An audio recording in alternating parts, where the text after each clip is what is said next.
नमस्कार। Mutual fund course के इस 8th एपिसोड में आपका स्वागत है। इस एपिसोड में हम बात करने वाले हैं कि म्यूचुअल फंड स्कीम्स को कैसे चुना जाता है। तो स्टेप बाय स्टेप हम इस पूरी प्रोसेस को समझ लेंगे। तो जैसे कि हमने शुरुआत के कुछ एपिसोड्स में देखा था, म्यूचुअल फंड के कई सारे टाइप्स होते हैं। डेट फंड है तो डेट फंड के कई सारे टाइप्स हैं। इक्विटी फंड है तो इक्विटी फंड के कई सारे टाइप्स हैं। तो ऐसे में इन्वेस्टर का सबसे पहला टास्क ये होता है कि कौन से टाइप में इन्वेस्ट करना है। पहले उस कैटेगरी को चुना जाए कि इक्विटी फंड में करना है या डेट फंड में करना है या फिर किसी और फंड में करना है। तो ये कैटेगरी सिलेक्शन सबसे पहले आता है और ये सारी चीजें आपकी रिक्वायरमेंट्स पर डिपेंड होती है। चलो तो इसे देखते हैं। तो पहले डेट फंड्स के टाइप से शुरुआत करते हैं। जैसे कि हमने देखा था कि डेट फंड्स के अलग अलग टाइप्स है। Gilt fund, diversified debt funds, junk bond schemes, fixed maturity plans, liquid funds और फ्लोटिंग रेट फंड्स।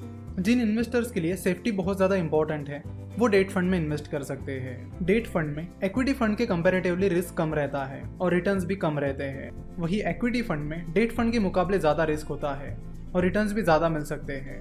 तो शुरुआत करते हैं डेट फंड से और डेट फंड में सबसे पहले बात करते हैं गिल्ड फंड्स की। तो जैसे कि हमने देखा कि गिल्ड फंड गवर्नमेंट सिक्योरिटीज़ में इन्वेस्ट करते हैं। सो अगर आपका लॉन्ग टर्म का इन्वेस्टमेंट होराइजन है, यानी आप 5-6 साल के लिए इन्वेस्ट करना चाहते हो, तो आप गिल्ड फंड में इन्वेस्ट कर सकते हो। अगर आपका शॉर्ट टर्म का नजरिया है तो आप प्लीज गिल्ड फंड में इन्वेस्ट मत करिए, यह आपके लिए रिस्की साबित हो सकता है। साथ ही जब आप डेट फंड में लॉन्ग टर्म के लिए इन्वेस्ट करते हो तो आपको टैक्स बेनिफिट भी मिलता है। तो अगर आपको लॉन्ग टर्म का नजरिया है और आपको सेफ्टी भी चाहिए तो आप गिल्ड फंड में लॉन्ग टर्म के लिए इन्वेस्ट कर सकते हो। देखो, ऐसा नहीं है कि गिल्ड फंड में रिस्क नहीं है। जनरली बॉन्ड्स के रेट्स इंटरेस्ट रेट से इन्वर्सली प्रोपोर्शनल होते हैं, यानी अगर इंटरेस्ट रेट नीचे जा रहा है तो बॉन्ड के रेट्स ऊपर चले जाएंगे और अगर इंटरेस्ट रेट ऊपर जा रहा है तो बॉन्ड्स के रेट नीचे चले जाएंगे। तो इस इंटरेस्ट रेट सिनेरियो को भी आपको ध्यान में रखना होगा। उसके बाद आता है diversified debt fund. Diversified debt fund government securities और नॉन गवर्नमेंट सिक्योरिटीज का मिक्सचर होता है और क्योंकि नॉन गवर्नमेंट सिक्योरिटीज डिफॉल्ट कर सकती है, डाइवर्सिफाइड डेट फंड में अच्छा खासा रिस्क होता है। सो अगर आप पूरी सेफ्टी के लिए इन्वेस्टमेंट देख रहे हो तो डाइवर्सिफाइड डेट फंड आपके लिए नहीं है। अगर आप डेट फंड में इन्वेस्ट करना चाहते हो और कुछ रिस्क लेना चाहते हो तो ही आप डाइवर्सिफाइड डेट फंड में इन्वेस्ट करिए। नेक्स्ट है जंग बॉन्ड स्कीम्स। जंग बॉन्ड स्कीम्स बहुत ही ज्यादा रिस्की बॉन्ड्स में इन्वेस्ट करते हैं, इसलिए उनमें बहुत ज्यादा डिफॉल्ट रिस्क होती है और जंग बॉन्ड स्कीम्स में इन्वेस्ट करने की सलाह हम आपको बिल्कुल भी नहीं देंगे, because it's like playing a gamble. जंग बॉन्ड स्कीम में इन्वेस्ट करना मतलब एक गैम्बल खेलने जैसा है, क्योंकि आपको पता नहीं होता कि कौन से बॉन्ड डिफॉल्ट कर सकते हैं और कौन से नहीं। तो डिफॉल्ट रिस्क बहुत ज्यादा होती है और इसलिए इन्वेस्टमेंट रिस्क भी काफी ज्यादा होती है। सो जंग बॉन्ड स्कीम से आप दूरी रहो तो बेहतर है। नेक्स्ट है fixed maturity plans. Fix maturity plans close ended funds होते हैं, जिसमें फिक्स मैच्योरिटी प्लान्स जिन बॉन्ड्स में इन्वेस्ट करता है उन्हें मैच्योरिटी तक होल्ड करता है।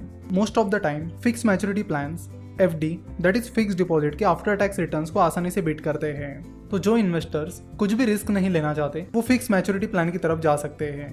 उसके बाद आते हैं liquid funds. Liquid funds short term investment का एक बहुत अच्छा ऑप्शन है जो आपको आसानी से सेविंग अकाउंट से ज़्यादा रिटर्न देते हैं। सो अगर आपके पास शॉर्ट टर्म के लिए कुछ फंड है तो आप उसे सेविंग अकाउंट में डालने के बजाय लिक्विड फंड में इन्वेस्ट कर सकते हो। उसके बाद आता है floating rate funds. Floating rate funds के रिटर्न्स इंटरेस्ट रेट्स के अनुसार चेंज होते रहते हैं, इसलिए ये काफ़ी रिस्की प्रोडक्ट हो जाता है। अब बात करते हैं इक्विटी फंड्स की।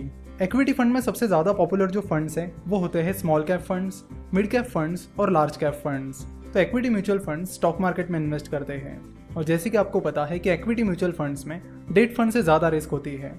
स्मॉल कैप फंड्स में रिस्क ज़्यादा होता है, वही रिटर्न्स भी ज़्यादा हो सकते हैं। सिमिलरली मिड कैप फंड में रिस्क स्मॉल कैप फंड से कम होता है और रिटर्न्स भी जनरली मिड कैप से कम होते हैं।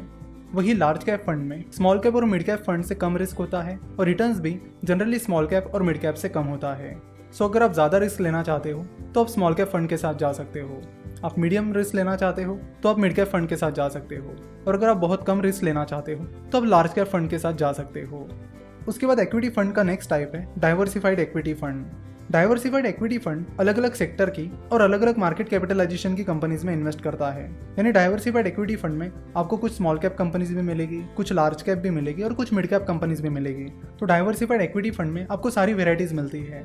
तो अगर आपको सारी वेराइटीज ट्राई करना है तो डाइवर्सिफाइड इक्विटी फंड आपके लिए अच्छा ऑप्शन हो सकता है।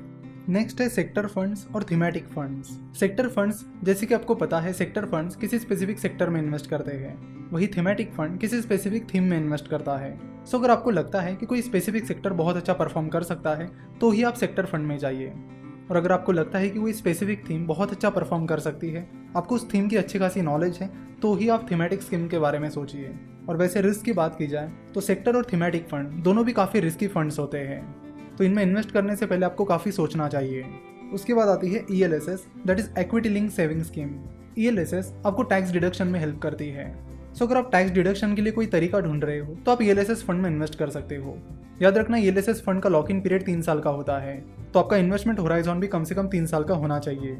देखो, आप ELSS में तभी इन्वेस्ट करो जब आपको टैक्स डिडक्शन के बारे में सोचना है। अगर आपको नॉर्मल इन्वेस्ट करना है तो आप बाकी इक्विटी स्कीम के बारे में सोचो। उसके बाद आती है RGESS, that is Rajiv Gandhi equity saving scheme. RGESS नए इन्वेस्टर्स के लिए है, तो अगर आप नए इन्वेस्टर हैं और टैक्स डिडक्शन का कोई तरीका ढूंढ रहे हैं तो आप RGESS में इन्वेस्ट कर सकते हो। अगर आप टैक्स डिडक्शन के लिए नहीं ढूंढ रहे हो तो आप RGESS में इन्वेस्ट मत करिए, आप किसी और इक्विटी म्यूचुअल फंड स्कीम में इन्वेस्ट करिए।